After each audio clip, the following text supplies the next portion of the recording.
Okey, Assalamualaikum warahmatullahi wabarakatuh. Nama saya Arif Firdaus bin Abu Mansur Al-Mahyudin.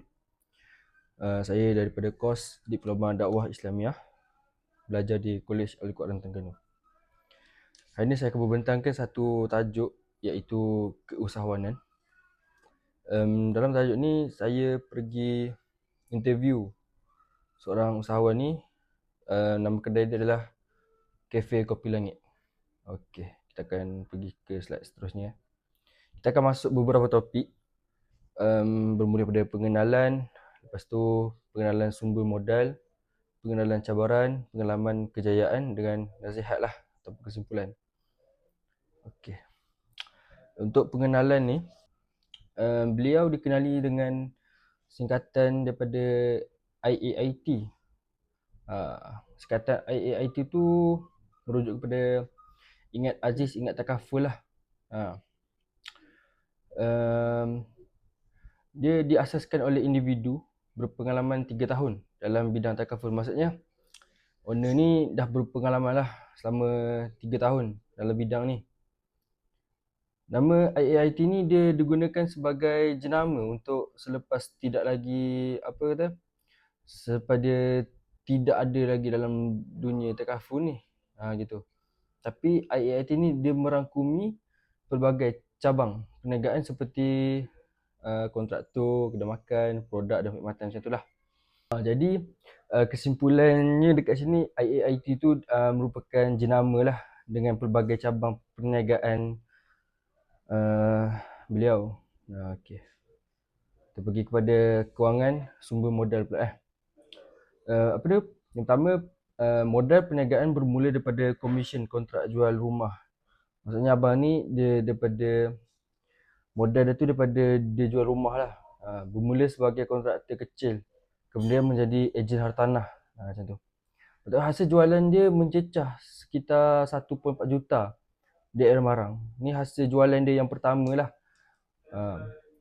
Keuntungan digunakan semula sebagai modal membuka dan membangunkan bisnes baru. Maksudnya dengan modal tu abang ni dia membuka semula orang kata bisnes yang baru lah. Macam tu. Walaupun risiko perniagaan ni tinggi, tapi sikap berani beliau ni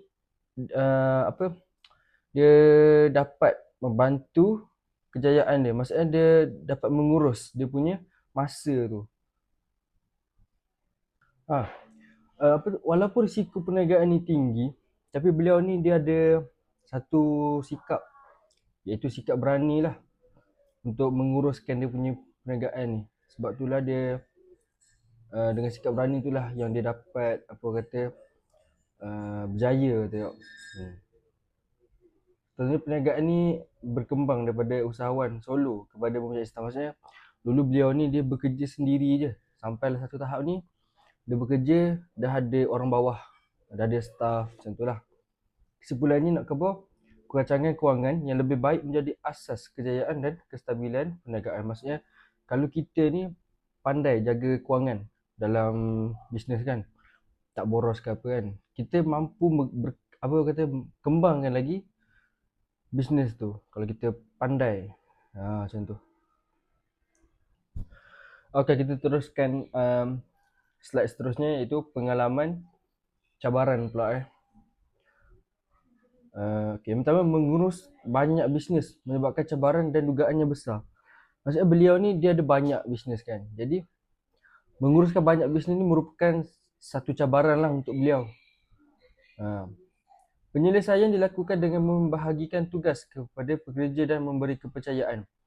Maksudnya sini beliau memberikan kepercayaannya kepada orang bawahan dia, staff dia, untuk handle dia punya bisnes tu lah, orang kata. Cabaran kepercayaan ni merupakan cabaran juga sebenarnya, sebab kita nak cuba percayakan dia kan. Kalau kata dia tipu, kan, kalau kata dia tipu kita, cabaran dia tipu kita kan, merupakan satu cabaran lah untuk kita kan. Tiba-tiba dia curi duit kita ke apa ke, macam tu lah.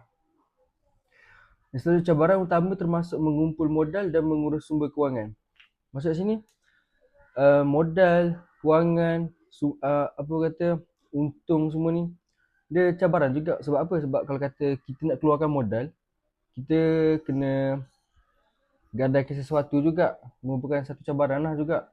Kalau kata dah ada dah ada untung sekalipun, cabaran juga. Sebab apa? Sebab bila kita dah ada untung tu pun kita kita masih fikir apa yang kita perlu buat. Macam tu lah dengan duit tu kan, nak berkembang lagi macam mana. Beliau juga mengamalkan konsep tawakal dan percaya diri dalam setiap keputusan. Salah satu sikap beliau lah. Lagi, beliau berani menanggung risiko, namun tetap berfikir dan mengkaji sebelum bertindak.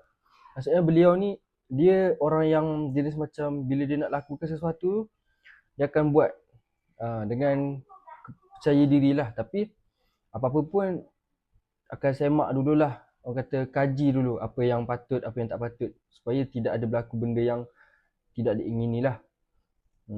Maksudnya beliau membuat keputusan secara terancang lah. Dia tidak bertindak mengikut emosi macam tu. Okey, kita pergi seterusnya pula. Pengalaman kejayaan.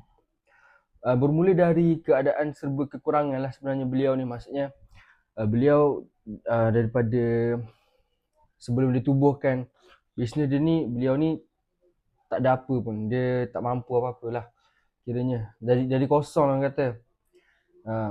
Lepas tu selepas dia dah berjaya buat bisnes ni, kejayaan dia ni, beliau berjaya menunaikan umrah dan membuka perniagaan sendirilah. Beliau dapat pergi umrah, beliau dapat membuka bisnes yang baru, macam itulah.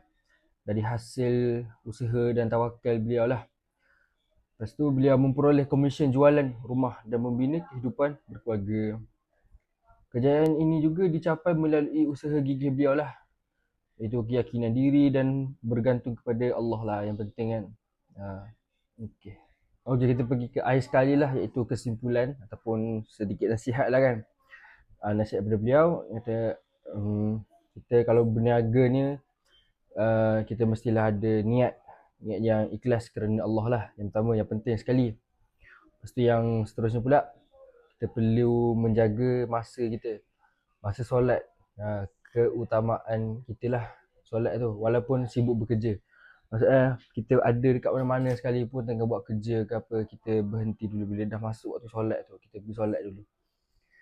Yang penting sekali, solat di awal waktu memberi ketenangan dan keberkatan.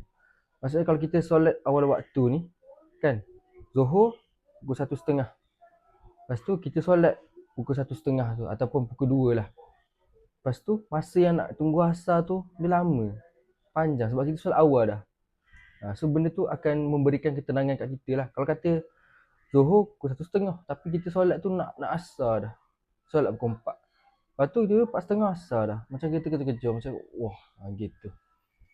Yang terakhir pula, kejayaan sebenar datang daripada disiplin lah, tawakal dan ketaatan kepada Allah. Maksudnya diri kita ni perlu disiplin kan, solat tepat waktu.